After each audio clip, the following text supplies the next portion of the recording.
राजस्थान में कांग्रेस पार्टी की राजनीति एक बार फिर से नई करवट लेने जा रही है, खासकर के ओबीसी से जुड़े संगठनात्मक ढांचे में।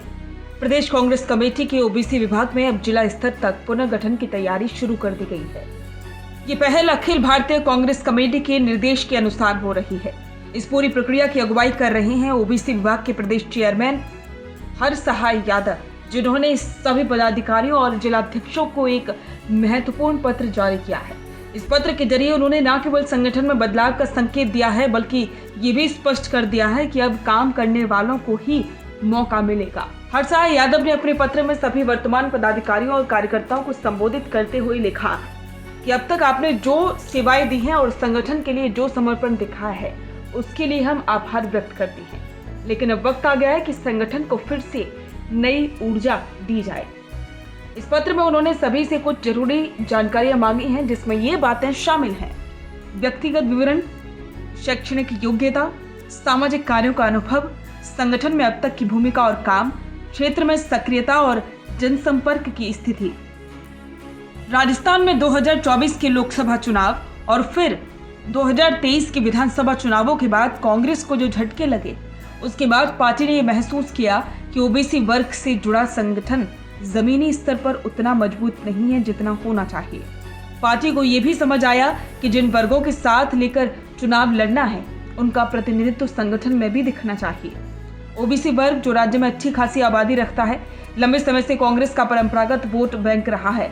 ऐसे में पार्टी अब इसे फिर से संगठित करने और मजबूत करने में जुटी है।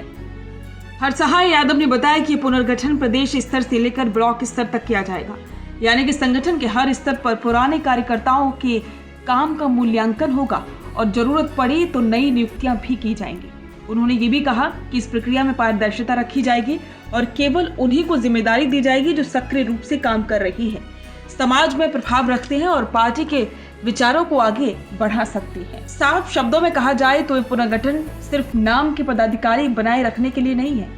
अब जिनसे जानकारी मांगी गई है, उनसे उम्मीद की जा रही है कि वो ईमानदारी से अपनी भूमिका और कामकाज का ब्यौरा दें। खबरों की माने तो ये केवल एक विभागीय कार्रवाई नहीं, बल्कि इसके पीछे बड़ी रणनीति छुपी है। कांग्रेस पार्टी आगामी चुनावों के लिए ओबीसी वर्ग को साधना चाहती है। बीजेपी के मुकाबले कांग्रेस इस वर्ग में अपनी पकड़ मजबूत करना चाहती है, खासतौर पर ग्रामीण और पिछड़े इलाकों में। इसीलिए अब पार्टी उन चेहरों को आगे लाना चाहती है जो ग्राउंड पर दिखते हैं, जनता के बीच काम करते हैं और जिनका प्रभाव अपने समाज में है। कुछ पुराने कार्यकर्ता इससे सकारात्मक कदम मान रहे हैं, जबकि कुछ में चिंता की लहर भी है। राजस्थान कांग्रेस अब तेजी से नई लिस्ट तैयार करने की ओर भी बढ़ रही है। आने वाले हफ्तों में जिलेवार रिपोर्ट्स मंगाई जाएगी और उनके आधार पर नई नियुक्तियां होंगी।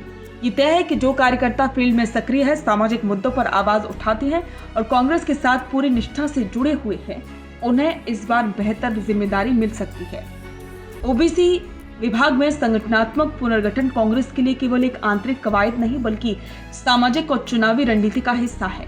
हरसहाय यादव की पहल ने ये साफ कर दिया कि अब केवल पद पाने के लिए काम नहीं करना, पार्टी को काम करने वाले लोगों की जरूरत है। अब देखना है कि प्रक्रिया कितनी पारदर्शी, समयबद्ध और निष्पक्ष होती है, क्योंकि यही तय करेगा कि क्या कांग्रेस वाकई में जमीनी स्तर पर मजबूत हो पाएगी या नहीं।